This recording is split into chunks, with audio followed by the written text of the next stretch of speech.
আমরা কিন্তু এই 1 জুলাই পেরিয়ে আরেক জুলাই এসেছি। এখন পর্যন্ত সিঙ্গেল একটা হত্যার আমরা বিচার দৃশ্যমান দেখিনি। আসলে এই অন্তর্বর্তীকালীন সরকারের যে প্রায়োরিটির জায়গাটা, সেটা যে মানে প্রায়োগিক অর্থে আসলে যেভাবে দেখার কথা ছিল বিচারের ক্ষেত্রে আমরা দেখছি না। সংস্কারের বিষয়ে সরকার যদি সবার সাথে ঐক্যমত্য হয়ে তারপরে একটা সিদ্ধান্ত নিতে যায়, তাহলে আমার ঢের সন্দেহ আছে যে বাংলাদেশে গুরুত্বপূর্ণ সংস্কারের প্রশ্নে কখনো ঐক্যমত্য হবে কিনা।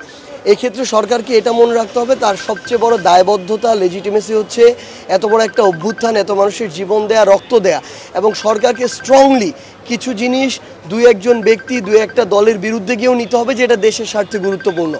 সো এই জিনিসগুলো আমরা দৃশ্যমান দেখতে চাচ্ছি, যেটা এখন পর্যন্ত পাচ্ছি না।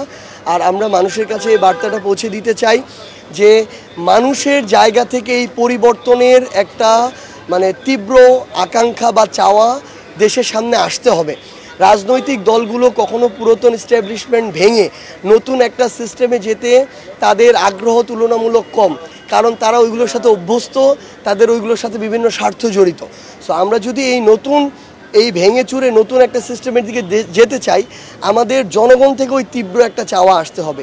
এই মেসেজটা জনগণের কাছে পৌঁছে দেয়া, কেউ যদি যে কোনো অপকর্ম করে, চাঁদাবাজি, দখলদারিত্ব, ক্ষমতার অপব্যবহার, সে যেই দলই হোক না কেন, তাদের বিরুদ্ধে আমাদের আওয়াজ তুলতে হবে, এই কথাগুলো।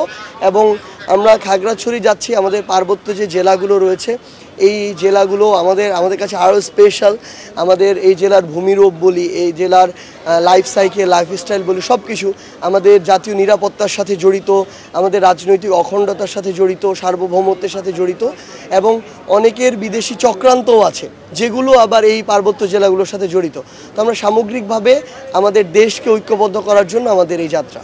আনঅফিশিয়াল হরতাল চলছে, একটা দল যাতে নিষিদ্ধ করা হয়েছে অস্থায়ীভাবে এখনো, এবং বেশ কিছু নাশকতার ঘটনাও ঘটেছে।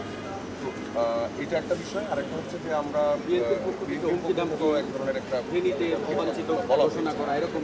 তো এই 24 পরবর্তী বাংলাদেশে এই জায়গায় দাঁড়িয়ে এটা কি আপনারা এক্সপেক্ট করেছিলেন, এবং এই বিষয়ে আপনার বক্তব্য? একই সাথে যে আগুন সন্ত্রাস আবারও যে শুরু হলো, সেই প্রতিহত করতে কি আপনারা কেমন প্রস্তুতি? প্রথম কথা হচ্ছে যে আওয়ামী লীগ একটা নিষিদ্ধ দল, তাদের হরতাল এগুলো বাংলাদেশের মানুষ পরোয়া করে না, কেয়ারও করে না। বরং তারা যেটুকু করছে এটা হচ্ছে তাদের জায়গা থেকে চোরাগোপ্তা সন্ত্রাসী কার্যক্রম, এবং এটা আমরা বিশ্বাস করি আইনশৃঙ্খলা রক্ষাকারী বাহিনী তাদের জায়গা থেকে যথাযথ ব্যবস্থা গ্রহণ করবে।